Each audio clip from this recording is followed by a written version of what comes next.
et taxes à l'importation dans l'espace COMESA sont les contenus d'une proposition et un projet de loi que l'Assemblée nationale a adopté aujourd'hui. Et les deux textes ont été transmis au Sénat. Reportage Jean-Pierre-Henri Cassambana-Mbengou. Les lacs, les rivières, le source, la mer territoriale.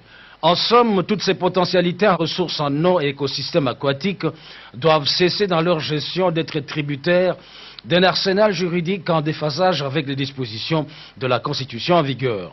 La parade tout trouvée représente son remplacement par un autre dans lequel il conviendrait d'incorporer déjà la nouvelle loi sur l'eau, forte d'importantes innovations d'ordre économique, environnemental et sanitaire.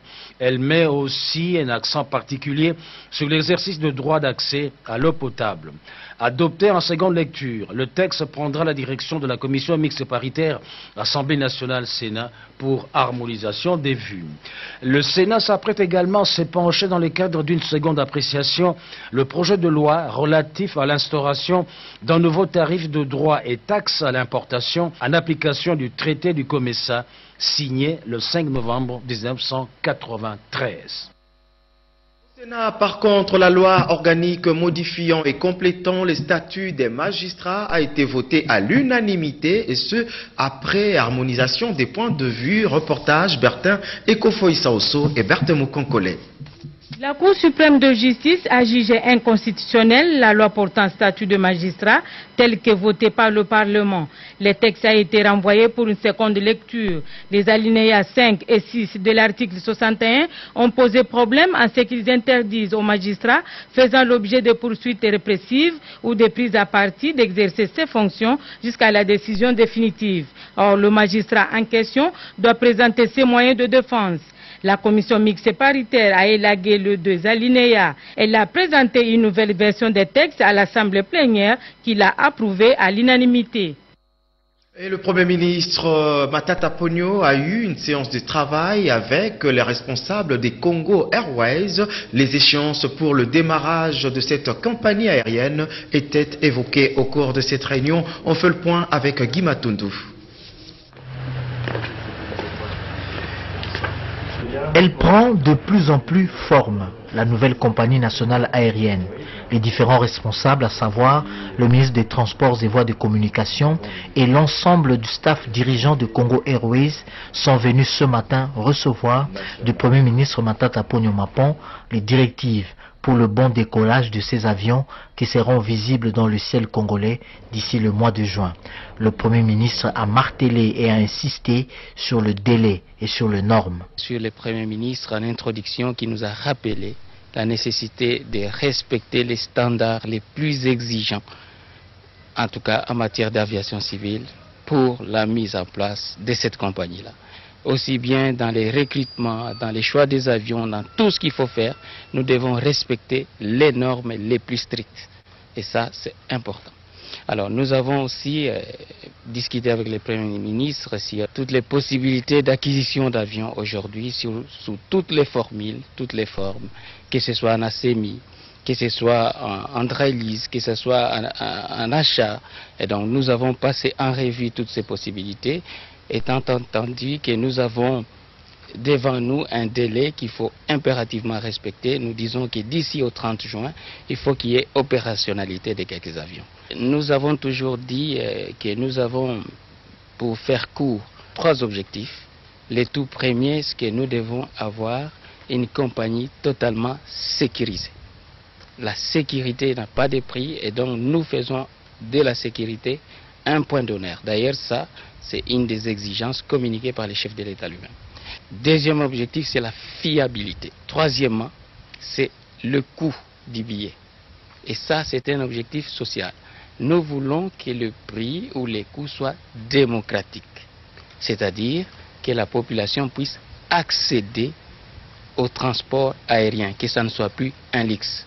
Tous les ingrédients semblent être réunis par l'exécutif congolais pour la mise en marche de ce projet ambitieux pour la RDC qui veut retrouver sa place dans l'univers mondial des grandes compagnies aériennes.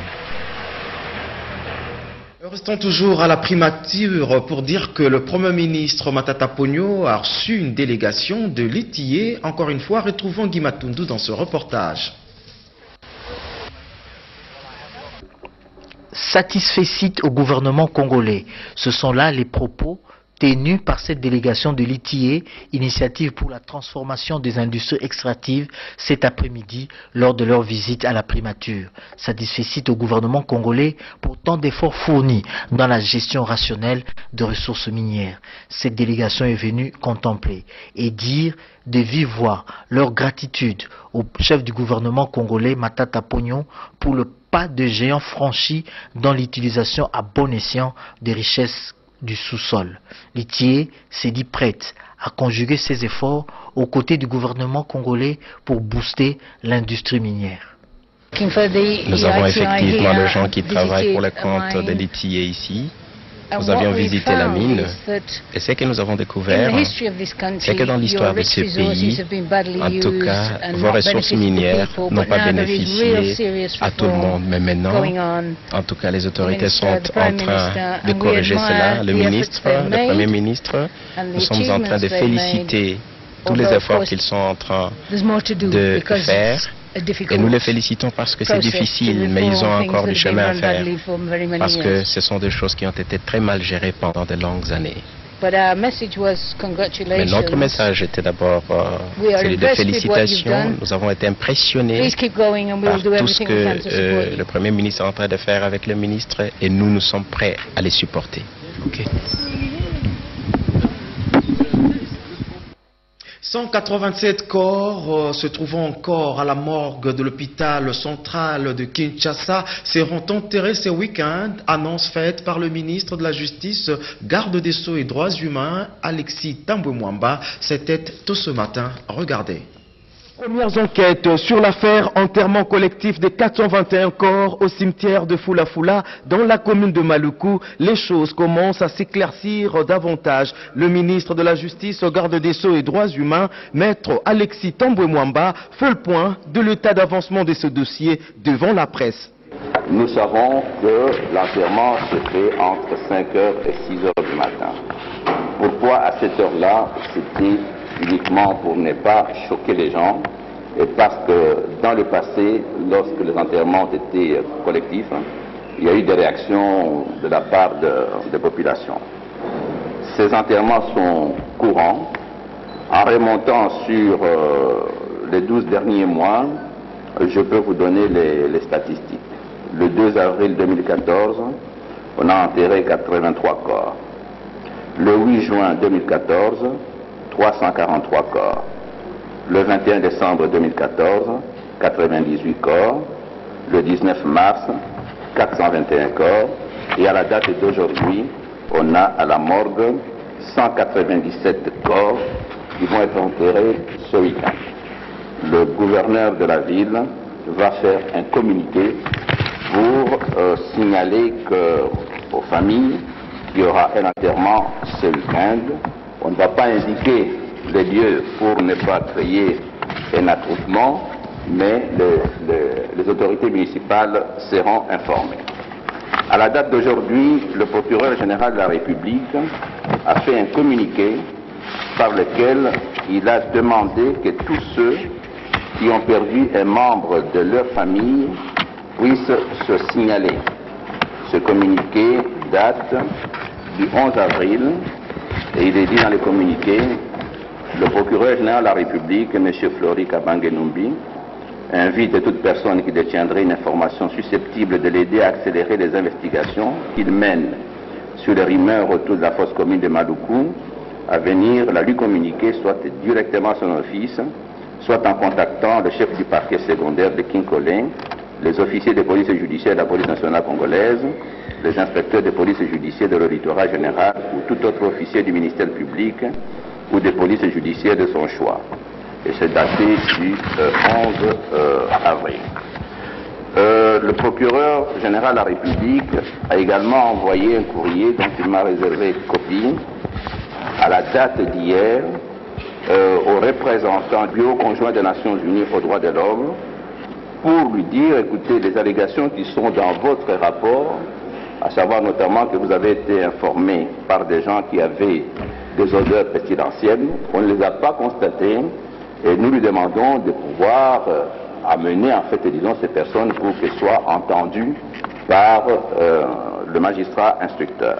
Alors, à la date d'aujourd'hui, le dernier rapport que je viens de recevoir ce matin, c'est que de nouveau, il y a eu une rumeur selon laquelle, à la suite des pluies, des dernières pluies, la tombe s'est effondrée et qu'on voit les cadavres. Une équipe d'enquêteurs a été dépêchée sur les lieux, les enquêteurs de la police scientifique. Elle est descendue hier sur le site de cimetière et elle a constaté en fait, disons, qu'il n'en était rien. La tombe était intacte malgré les fortes pluies. Séance tenante, le ministre de la Justice a annoncé l'enterrement collectif de 187 autres corps se trouvant à la morgue centrale de Kinshasa, prévu ce week-end, tout en répondant aux préoccupations de la presse sur toutes les questions d'actualité brûlantes. Cette question, comment faire pour une adhésion massive de nos populations aux mutuelles de santé? Une session de formation a été organisée à cet effet par le programme national de la promotion des mutuelles de santé. Toto Sungo, c'est ce reportage.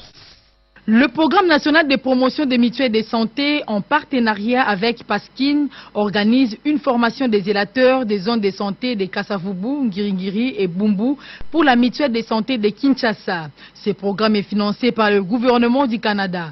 Il a remis officiellement des kits constitués de photocopieuses, bloc-notes, cartables pour son bon déroulement. Cette formation vise à étendre le champ d'action de la mutuelle de santé et doter ces hommes et femmes des capacités et moyens en vue de sensibiliser à leur tour la communauté, a précisé Maître Henri Kanvouzé, chef de division de ces programmes. Nous formons les zélateurs de la mutuelle qui vont sensibiliser sur terrain dans ces différentes zones de santé pour qu'il y ait beaucoup d'adhésion à la mutuelle. Ça va résoudre le problème d'utilisation des services de santé et ça résoudra aussi le problème de la barrière financière, donc l'accessibilité aux soins de santé de qualité. On a fait un casting pour le choix des participants. C'est la plupart des personnes qui sont dans des structures à base communautaire. Durant 3 jours, les participants vont devoir décortiquer 4 thèmes répartis en modules, notamment sur les généralités, la mutualité, le risque lié à l'assurance, les techniques d'animation et de communication, ainsi que le fonctionnement du système de santé en République démocratique du Congo. Voilà, mesdames et messieurs, c'est par cette note informative que nous cessons complètement de feuilleter ces journaux. Merci à Tizi Chibaka qui a concouru à sa rédaction. L'actualité qui reste continue sur la RTNC. Prochain rendez-vous, c'est tout à l'heure à 19 h dans une présentation de Coco Anaïs Mbikila. D'ici là,